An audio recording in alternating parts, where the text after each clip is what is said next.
Mechanical properties of the fluids. Mechanical properties of fluids में हमारा जो है फ्लूइड्स किसको बोलते हैं, पहली बात तो ये आती है। ठीक है, फ्लूइड्स क्या है? Liquids and gases. Liquids and gases which can flow are known as fluids. Okay. Solids have their own category. Gases भी fluid होती हैं, liquids भी fluid होते हैं. Fluid is a common word for both. And we see fluids are everywhere around us. Earth is having around 2/3 of the surface covered with water. 75% of the water is there, and on the rest of 25% we are living. Now water is very very important because every mammalian animal or the body constitute mostly of water. हमारा body जो है maximum water से बना हुआ है। ठीक है, बाकी चीज़ों का वेट बहुत कम है, वाटर सबसे ज़्यादा है। तो जितनी भी प्रोसेस होती हैं लिविंग बींग्स में और प्लांट्स में, these are mediated by the fluids. जैसे हमारा हार्ट पंप करता है ब्लड को बॉडी के अंदर, इस तरह प्लांट्स में आप देखो, रूट्स में आप पानी डालते हैं ज़मीन के अंदर, और जो है प्लांट्स में पत्तियों तक पानी ऊपर तक पहुंच जाता है। ठीक है, थ्रू द कैपिलरी एक्शन। ठीक है, तो fluid is very very important to all of us, and understanding the behaviour and properties of fluids is then becomes very very important. Fluid का भैया कोई शेप नहीं होता है। फ्लूइड जो होता है उसका कोई डेफिनेट शेप नहीं होता है। Fluid means liquids and gases, उनका ना शेप होता है ना फिक्स्ड वॉल्यूम होता है। एक डेफिनेट प्रेशर पे जो है उनका फिक्स्ड वॉल्यूम जो है होता है गैसेस का। और सॉलिड्स एंड लिक्विड्स की बात करो तो they have a fixed volume. Solids and liquids have fixed volume, but the gases have no fixed volume. जिस कंटेनर में लिक्विड को रखेंगे, लिक्विड उसका शेप ले लेता है, लेकिन सॉलिड का अपना शेप होता है। ठीक, अगर हम जब बात करते हैं वॉल्यूम ऑफ सॉलिड या लिक्विड की, तो इसका मतलब है कि volume under atmospheric pressure. We are talking about the volume under atmospheric pressure. Solids और लिक्विड्स को दबाया जा सकता है, कंप्रेस किया जा सकता है, उसका वॉल्यूम चेंज होगा कि नहीं होगा, तो ये उसे कंप्रेसिबिलिटी कहलाती है। Solids and liquids have very less compressibility as compare to gases. Gases को आप प्रेशर डाल के जो है बहुत कंप्रेस कर सकते हैं, उनकी कंप्रेसिबिलिटी जो है हाई होती है। ठीक है, one of the key property of the fluids is that they offer very little resistance to shear stress. जो shear stress होता है वो लिक्विड्स के लिए बहुत ही कम होता है। मतलब कि अगर आप लिक्विड को के सरफेस के पैरेलल प्रेशर लगाएंगे तो आसानी से लिक्विड आगे बढ़ जाएगा। Means layer to layer friction बहुत कम होता है, and therefore their shape changes at the application of a very small shear stress। उनका जो shear stress होता है लिक्विड्स का बहुत स्मॉल होता है, जबकि सॉलिड्स के ऊपर shear stress लगाते हैं तो उनका शेप चेंज हो जाता है। ठीक है, लिक्विड्स का shear stress बहुत ही कम और होता है, तो million times smaller than solids liquid का shearing stress होता है। shearing फोर्स नहीं लगा सकते हैं, नॉर्मल फोर्स ही लगता है लिक्विड्स के ऊपर। जैसे कि पिस्टन से किसी लिक्विड को दबाएंगे तो हम नॉर्मल फोर्स ही लगाएंगे। Now there comes an important property known as pressure. Pressure को समझने के लिए हम देखते हैं एक शार्प नीडल होती है, तो उसको अगर अपने स्किन पे पियर्स करेंगे तो वो जोर से चुभती है, पियर्स होती है। या अगर किचन में नाइफ हो, नाइफ की शार्प नाइफ हो, तो उससे आसानी से वेजिटेबल कट हो जाती है। लेकिन अगर वो ब्लंट हो जाए तो क्या होगा कि वेजिटेबल कट नहीं होगी आसानी से। Enough force has to be applied. ठीक है, अगर एक एलिफेंट को एक आदमी के चेस्ट पे चढ़ा दिया जाए तो उसकी हड्डियां टूट जाएंगी। लेकिन एक सर्कस परफॉर्मर क्या करता है? सर्कस परफॉर्मर क्या करता है, अपने बॉडी के ऊपर एक लकड़ी का पट्टा रख लेता है, वुडन प्लैंक। सर्कस परफॉर्मर क्या करता है, एक वुडन प्लैंक रखता है अपने बॉडी चेस्ट के ऊपर, और उसके बाद जो है हाथी उसके ऊपर चल जाता है, फिर भी हाथी का वेट वो संभाल लेता है, क्योंकि जो फोर्स था वो डिस्ट्रीब्यूट हो गया एक लार्ज एरिया पे। ठीक है, इस तरह कुछ लोग एक जादूगरी का करतब दिखाते हैं कि नीडल की जो बिस्तर बनाते हैं उसमें नीडल्स ही नीडल्स होती हैं, बहुत सारी नीडल्स होती हैं पास पास, और उसके ऊपर लेट जाते हैं तो उनके शरीर पे जरा सा भी वो जो है कोई असर नहीं होता है, क्योंकि on large area the force is weight of your body is distributed on a large area. ये सारे एग्जाम्पल हमको क्या बताते हैं कि both the force and its coverage area are very important.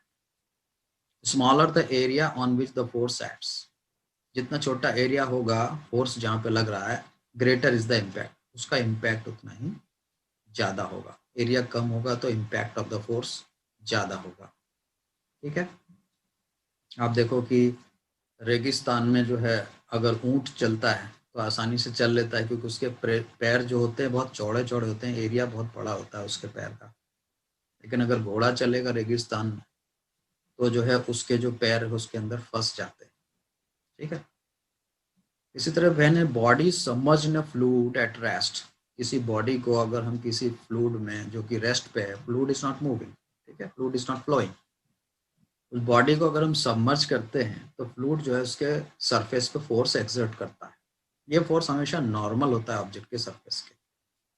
ठीक है, अगर मान लो कि एक पैरेलल कंपोनेंट होता फोर्स का, एक पैरेलल कंपोनेंट होता पैरेलल टू द सरफेस, तो ऑब्जेक्ट जो भी इसके ऊपर फ्लूइड के ऊपर पैरेलल फोर्स लगाता न्यूटन थर्ड लॉ के हिसाब से, एक्शन एंड रिएक्शन के हिसाब से। तो वो उस फोर्स की वजह से क्या होता है कि फ्लूइड फ्लूइड का शियरिंग स्ट्रेस बहुत कम होता है, इसके लिए फ्लूइड फ्लो कर जाता है पैरेलल टू द सरफेस। लेकिन फ्लूइड तो रेस्ट में है, and since the fluid is at rest, ये हो नहीं सकता। इसका मतलब क्या हुआ, जो फोर्स लग रहा है फ्लूइड में बॉडी को डुबा देने पर जो फोर्स लग रहा है वो नॉर्मल फोर्स है। It is not tangential force on the surface of the body parallel to the surface, it is actually normal at all the points। ठीक है, ये जो नॉर्मल फोर्स फ्लूइड लगाता है किसी भी बॉडी के ऊपर, तो उसको हम एक प्रेशर मेजरिंग डिवाइस से मेजर कर सकते हैं। प्रेशर मेजरिंग डिवाइस जो है ये दिखाया गया है, this is the pressure measuring device you see. ठीक है, this is a pressure measuring device, इसके अंदर स्प्रिंग लगा हुआ है और पानी अंदर जा नहीं सकता है। इस डिवाइस को इसके हम पानी के अंदर डुबा देते हैं। लिक्विड के अंदर जब हम इसको डुबा देंगे तो चारों तरफ से इसके ऊपर प्रेशर लगेगा, फोर्स लगेगा।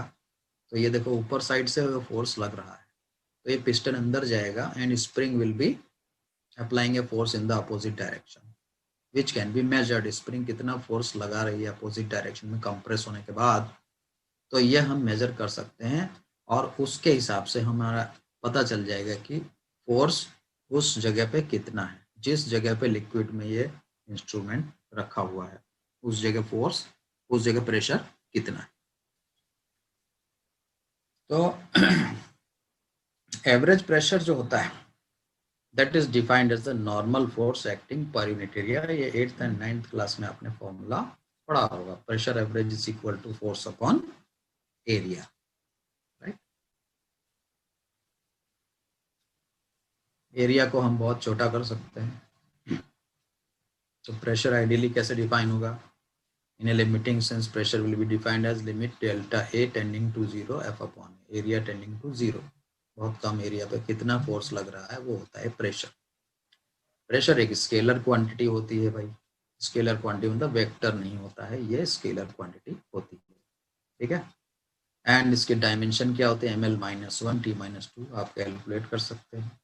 एसआई यूनिट क्या होता है, न्यूटन पर मीटर स्क्वायर होता है। इसको साइंटिस्ट ब्लेज पास्कल के रेस्पेक्ट में हम उसको पास्कल बोलते हैं। 1 Newton per metre square is 1 pascal. ठीक है, जो प्रेशर जो है सी लेवल पे जो प्रेशर बोला जाता है, ये सी के सरफेस के ऊपर कितना प्रेशर एटमॉस्फेयर डाल रहा है उसको हम 1 एटमॉस्फेरिक प्रेशर बोलते हैं और उसकी वैल्यू है 1.013 इंटू 10⁵ पास्कल। ठीक है, अब दूसरी क्वांटिटी जो आती है, दूसरी क्वांटिटी आती है डेंसिटी। ठीक है, दूसरी क्वांटिटी है डेंसिटी। तो डेंसिटी क्या है, for a fluid of mass m occupying a volume v, the density is defined as mass upon volume. Density is mass by volume, ये भी फॉर्मूला आपने बहुत पहले पढ़ा होगा। इसकी यूनिट होती है डायमेंशंस हैं ml-3 and unit is kilogram per metre cube. It is also a scalar quantity. इसको हम बोलते हैं absolute density, mass of the object divided by the volume of the object. एक चीज होती है रिलेटिव डेंसिटी. तो पहली बात हमें जान लेनी चाहिए कि density of water at 4 degree centigrade means 277 kelvin is 1.0 into 10⁻³ kilogram per metre cube. और इसके रेस्पेक्ट में जब हम डेंसिटी बताते हैं तो उसको हम बोलते हैं relative density. Relative density of a substance is the ratio of its density to the density of water at 4 degrees centigrade. तो रिलेटिव डेंसिटी की यूनिट क्या हुई? रिलेटिव डेंसिटी की यूनिट नील हुई, कोई यूनिट नहीं है उसकी, डायमेंशनलेस क्वांटिटी है. ठीक है, density upon density, dimensionless quantity. Let us see example 10.1 in this respect. Pressure के बारे में एग्जांपल 10.1 क्या कहता है? Let us see example 10.1. Two thigh bones जो होती है, जो फीमर्स होती है, उस दोनों का एरिया जो है, each cross section area 10 centimetre square. तो टोटल मिला के दोनों का मिला के कितना हो गया? 2 into 10 centimetre square. Metre square में चेंज करेंगे तो 10⁻⁻4 मीटर स्क्वायर हो जाएगा. Support the upper part of the human body of mass 40 kg. 40 kilo का आदमी है, उसका अपर पार्ट का जो है 40 किलो को वो बैलेंस करती है. तो एवरेज प्रेशर क्या होगा? Sustained by the femurs. As we know that the weight supported by the femurs is 40 kilogram weight. मतलब 40 इंटू जी की वैल्यू 10 ले लो तो 400 न्यूटन हो गया. 400 न्यूटन ये फीमर सस्टेन कर रही है. अब ये फोर्स जो है वर्टिकली डाउन लगता है, नॉर्मली टू द फीमर्स लगता है, इसलिए एवरेज फोर्स कितना हो गया? Force upon area 2 into 10⁵ newton per metre square. ठीक है. Now let us understand Pascal's law. Pascal's ने, एक जो साइंटिस्ट था ब्लेज पास्कल, उसने ऑब्जर्व किया कि pressure on an element submerged in a fluid is normal to the surface and equal in all the directions. मतलब ये जो फोर्स लगा रहे हैं एफ सी एफ ए, ये सरफेस ए है, ये सरफेस बी है, और ये वाला सरफेस सी है.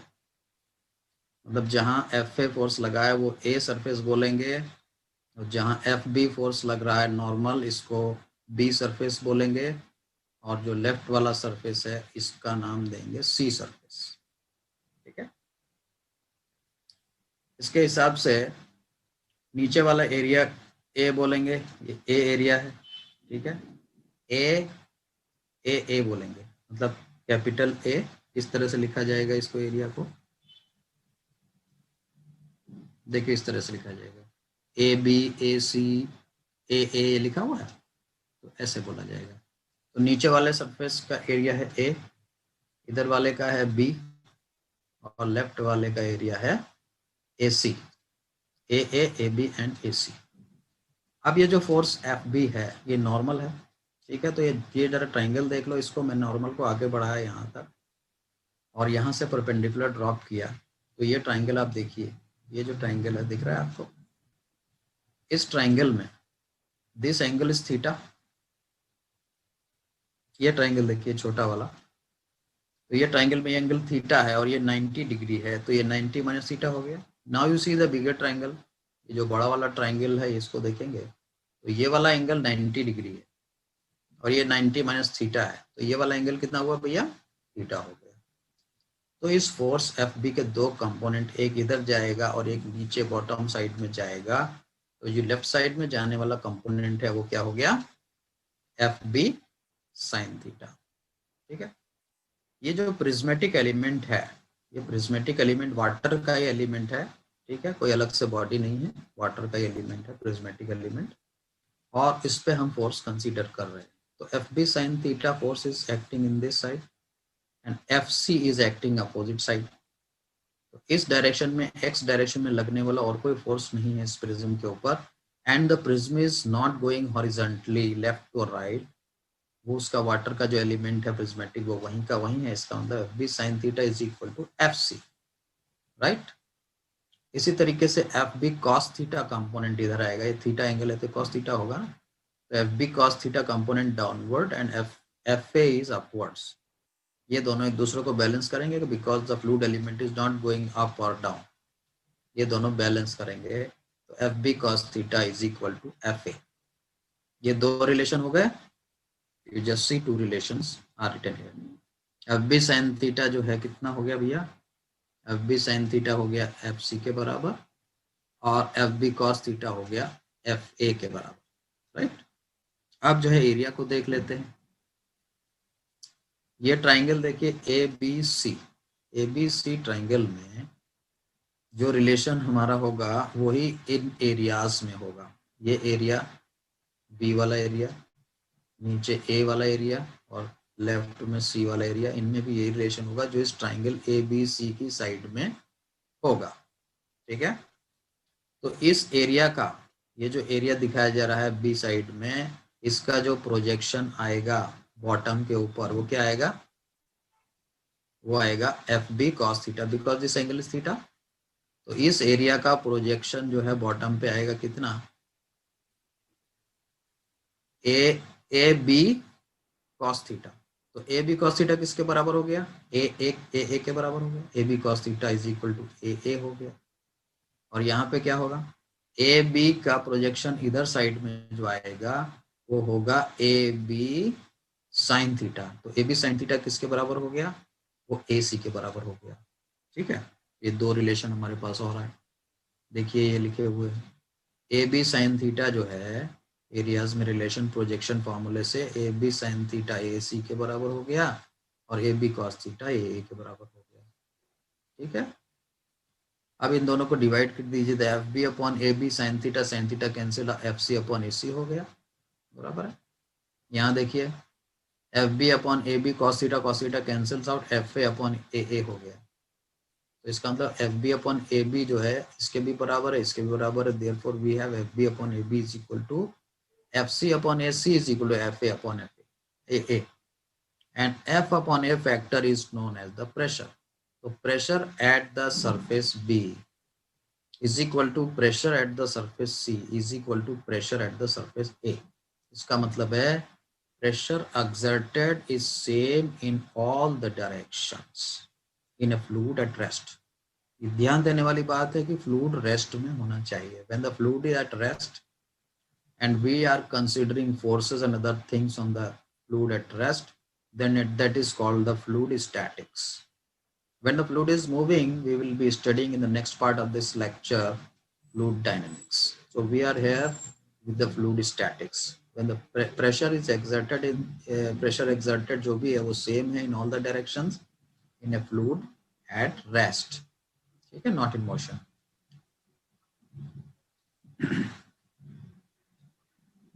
प्रेशर एक स्केलर क्वांटिटी है, already it has been discussed. ठीक है, विंड कैसे फ्लो करती है, wind is the flow of air due to the pressure difference. दो जगह में प्रेशर डिफरेंस हो जाता है, एक जगह प्रेशर कम हो जाता है, एक जगह प्रेशर ज़्यादा होता है, तो प्रेशर डिफरेंस की वजह से हवा चलने लगती है। ठीक है, उसको विंड बोलते हैं, विंड फ्लो।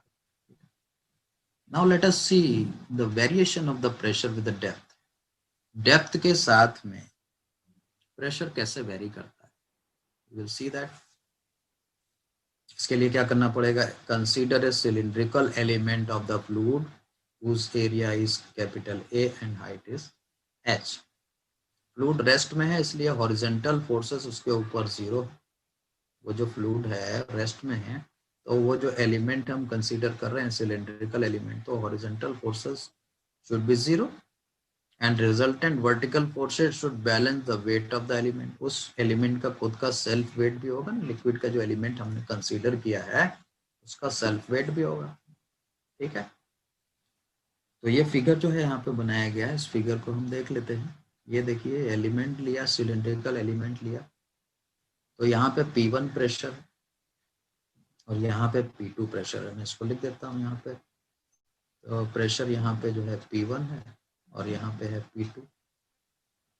तो ये जो फोर्स लग रहा है, ये नीचे की तरफ जो फोर्स लग रहा है वो कितना है, force is equal to pressure into area.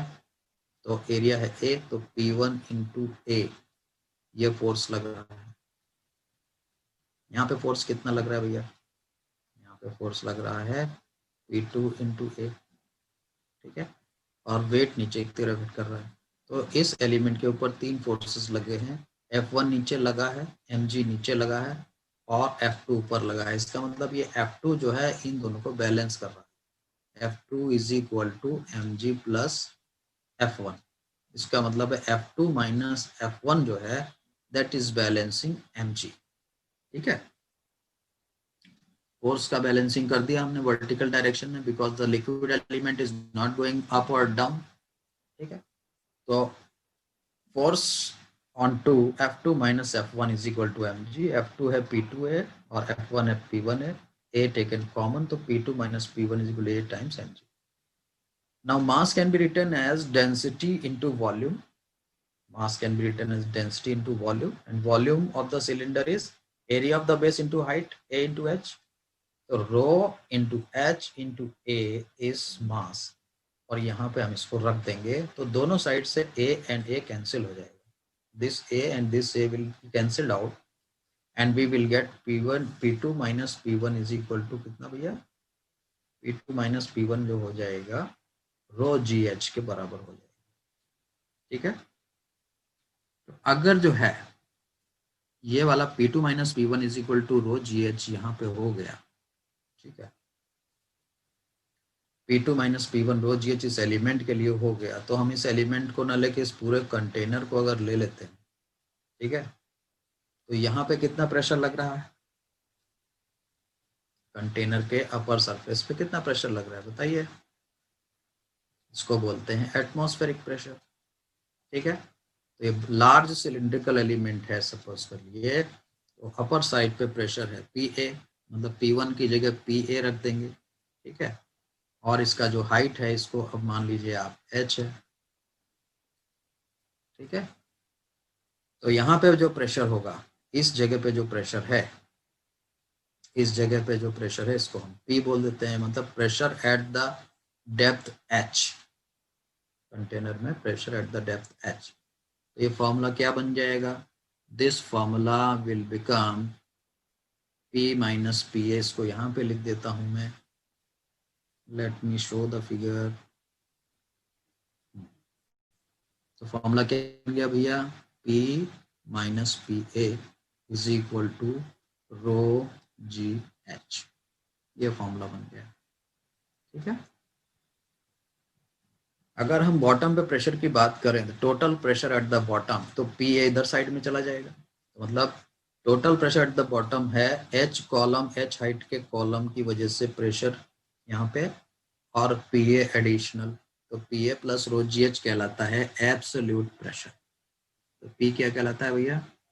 P is known as the absolute pressure, तो इसका नाम है एब्सोल्यूट प्रेशर।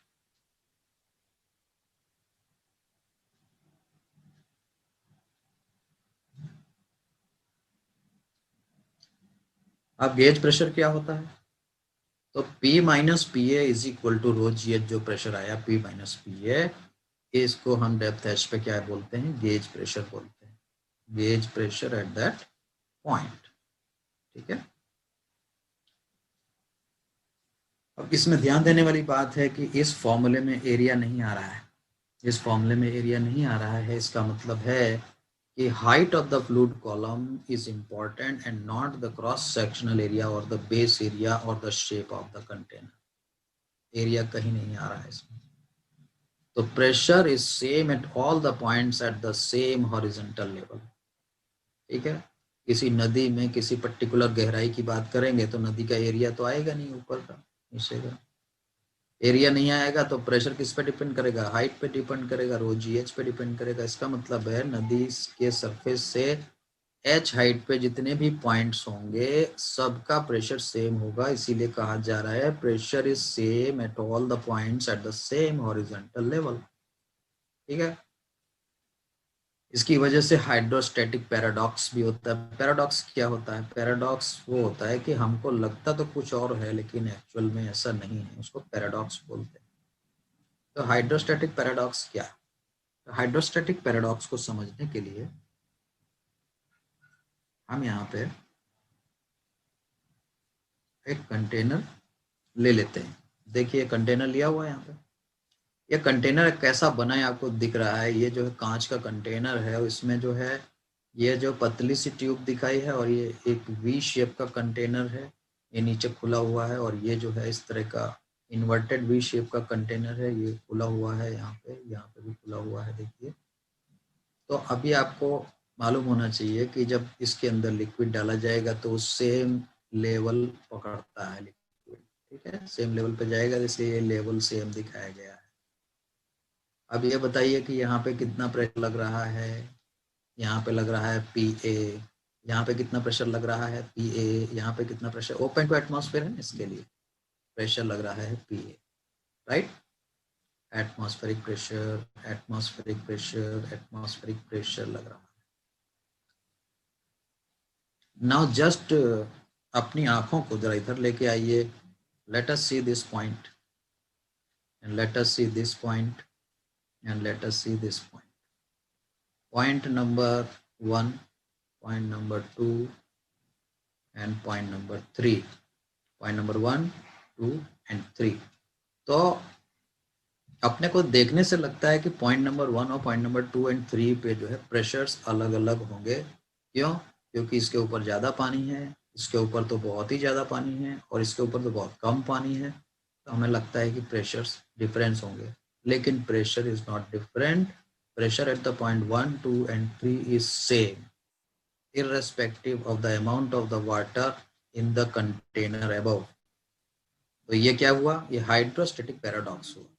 हाइड्रोस्टैटिक पैराडॉक्स हो गया ना। लगता तो ऐसा है कि यहाँ पे प्रेशर डिफरेंस होंगे, लेकिन pressure at these 3 points are same, ठीक है।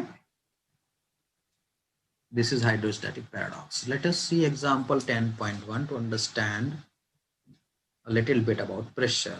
10.2 क्या कहता है? What is the pressure on a swimmer 10 metre below the surface of the lake। एक लेक में 10 मीटर बिलो एक स्विमर है, उसके ऊपर प्रेशर कितना होगा? तो भाई प्रेशर जो है उसके ऊपर एब्सोल्यूट लग रहा है वो PA प्लस रो GH होगा। PA is atmospheric pressure 1.01 into 10⁵ pascal. Rho is the density of water. वो कितना होता है? रो होता है 1000 kilogram per metre cube MKS में होता है, ठीक है। तो यहाँ पे रख दिया। G कितना होता है? G की वैल्यू 10 ले लो, ये ले लिया। और जो है H है 10 मीटर बिलो, तो 10 मीटर ले लिया। तो इस दोनों को सम करेंगे तो it comes out to 2.01 into 10⁵ approximately 2 atmospheric pressure. तो हमने ये देखा कि 10 मीटर गहराई में हम गए तो हमारा जो 1 एटमॉस्फेरिक प्रेशर तो सरफेस ऑफ लेक पे था, 2 एटमॉस्फेरिक प्रेशर हो गया जब 10 मीटर गहरे गए। तो इसका मतलब है 2 एटमॉस्फेयर तो बहुत ज़्यादा हो गया, डबल हो गया प्रेशर, ठीक है। So we cannot go, a swimmer cannot go around 40 meters below without the proper swimming suit। अगर प्रॉपर स्विमिंग सूट के बिना स्विमर जो है गहराई में जाएगा तो क्या होगा? उसकी हड्डियां टूट जाएंगी, टूट सकती। इसके लिए जो आप डिस्कवरी चैनल पे देखते होंगे कि जो है बहुत गहराई में सी के बेड पे जाता है, वहाँ पे फोटोग्राफी करता है, स्पेशल टाइप के कैमरास होते हैं और स्पेशल टाइप का स्विमिंग सूट होता है ताकि उसकी हड्डियां टूट ना जाए, ठीक है। 1 किलोमीटर इंक्रीज, 1 किलोमीटर डेप्थ आएंगे तो प्रेशर 100 एटमॉस्फेयर होगा, उसमें हड्डियों का तो चूरा हो जाएगा, बराबर है। आपने देखा होगा कि पानी में बहुत गहरे में जो फिशेस होती हैं वो एकदम चपटी होती हैं। आपने फाइंडिंग नीमो पिक्चर देखी है? फाइंडिंग नीमो पिक्चर में एक मछली दिखाई है, वो बहुत चपटी होती है, एकदम फ्लैट होती है, बहुत गहराई पे। और अगर आप देखिए कि पहाड़ों के ऊपर जो लोग रहते हैं उनके चेहरे थोड़े फूले फूले रहते हैं। पहाड़ी लोग जो होते हैं, चाइनीज लोग होते हैं, उनकी आंखें छोटी छोटी होती हैं क्योंकि अंदर से जो ब्लड है वो प्रेशर मार रहा है। आपके बॉडी पे क्या हो रहा है? आपके बॉडी में अंदर से ब्लड प्रेशर बाहर की तरफ मार रहा है और जो उस प्रेशर को बैलेंस कौन करता है? एटमॉस्फेरिक प्रेशर बाहर से आपकी बॉडी पे जो लग रहा है वो उसको बैलेंस करता है। इसके बैलेंस में आपकी बॉडी है, तो आप प्लेन्स में रहते हैं इसलिए आप नॉर्मल दिखते हैं। अगर आप जो है बहुत ऊंचाई पहाड़ पे रहते हैं, बहुत सालों तक रहते हैं, आपकी पुश्तें पहाड़ों पे रही हैं तो आपका जो है बॉडी, आपका जो चेहरा कैसा हो जाता है, फूल सा जाता है, फूला फूला रहता है, क्योंकि अंदर का ब्लड प्रेशर ज़्यादा हो जाता है। Blood pressure is effecting more and more than the atmospheric pressure. इसके लिए बॉडी जो है स्वेल सी लगती है। ठीक है, तो ये देखिए ये हुआ प्रेशर का इफेक्ट। ठीक है, तो आज का लेक्चर इतना ही बच्चों, और कल के लेक्चर में हम डिस्कस करेंगे atmospheric pressure and gauge pressure. Until then, goodbye. Quick Deal, a marketplace to sell anything. Apparels, shoes and footwears, gadgets and electronics, health and beauty, computer parts and accessories. Quick Deal.